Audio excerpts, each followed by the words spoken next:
Hello guys, welcome back to our channel Crix Indian. Guys, మనం ఈ వీడియోలో 2026 IPL teams యొక్క అన్ని టీంల ఓపెనర్స్ ఎవరెవరో ఈ వీడియోలో చూద్దాం. అండ్ అలాగే 2026 ఐపీఎల్ కోసం ఎస్ఆర్హెచ్ కెప్టెన్ ఇంజురీ కారణంగా దూరం అవుతున్నాడా లేదా అనే విషయంపై క్లారిటీ తెలుసుకుందాం. వీడియోని ఎండ్ వరకు చూడండి. ముందుగా ముంబై ఇండియన్స్ ఓపెనర్ విషయానికి వస్తే ఒకవైపు రోహిత్ శర్మ, ఇంకోవైపు క్వింటన్ డికాక్. ఈ ఇద్దరు ఐపీఎల్ 2026లో ముంబై తరపున ఓపెనర్స్గా ఆడనున్నారు. ఇక ఆర్సీబీ విషయానికి వస్తే ఈ జోడికి ఇంట్రో ఇవ్వాల్సిన అవసరం లేదు. ఒకవైపు Phil Salt and Virat Kohli speed plus ప్యాషన్తో దుమ్ము రేపేస్తారు. ఈ ఇద్దరు కలిసి ఆర్సీబీ తరపున ఓపెనర్స్గా దిగనున్నారు. ఇంకోవైపు 5 సార్లు కప్ గెలిచిన సిఎస్కే టీం విషయానికి వస్తే ఈసారి 2026 ఐపీఎల్లో Sanju Samson and Ayush Mhatre opening పేర్స్గా ఉంటారని తెలుస్తుంది. ఇక మన హైదరాబాద్ నుంచి Abhishek Sharma and Travis head, ఒకడు అగ్రెషన్ ఇంకోటి డిస్ట్రాక్షన్. వీళ్ళ బ్యాటింగ్ చూస్తే మన కళ్ళు చెదిరిపోతాయి. అలా ఆడతారు పవర్ ప్లే వీళ్ళే మరొకసారి ఎస్ఆర్ఎస్ తరపున ఓపెనర్స్గా బరిలోకి దిగుతారు. ఇక గుజరాత్ టైటన్స్ విషయానికి వస్తే సాయి సుదర్శన్ అండ్ శుభ్మన్ గిల్.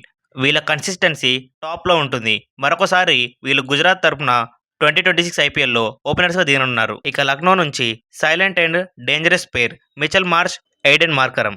వీళ్ళిద్దరి కాంబో మళ్ళీ 2026 ఐపీఎల్లో కొనసాగనుంది. ఇక పంజాబ్ విషయానికి వస్తే ప్రియాన్ షార్యా, ప్రభ్సిమ్రాన్ సింగ్ ఫియర్లెస్ బ్యాటింగ్తో దుమ్ము రేపే ప్లేయర్స్. వీళ్ళు మరొకసారి 2026 ఐపీఎల్లో వీళ్ళిద్దరి జోడిని కొనసాగిస్తారు. ఇక రాజస్థాన్ నుంచి future stars Yashasvi Jaiswal and Vaibhav Suryavanshi. వీళ్ళిద్దరి కాంబో మళ్ళీ ఒకసారి రిపీట్ అవుతుంది. ఇక కేకేఆర్ టీం నుంచి Finn Allen and Sunil Narine. వీళ్ళిద్దరు కలిసి 2026 ఐపీఎల్లో ఓపెనర్స్గా రానున్నారు. ఇక ఢిల్లీ నుంచి KL Rahul and Ben Duckett. వీళ్ళిద్దరు కలిసి ఓపెనర్స్గా దిగనున్నారు. ఇక ప్యాట్ కమెంట్స్ విషయానికి వస్తే జూలై 2025 ఆస్ట్రేలియా వర్సెస్ వెస్టిండీస్ మధ్య జరిగిన మ్యాచ్లో తనకి లోవర్ బ్యాక్ ఇంజురీ అయితే అయింది. ఆ ఇంజురీ కారణంగా కొంతకాలం క్రికెట్కి అయితే దూరంగా ఉన్నాడు.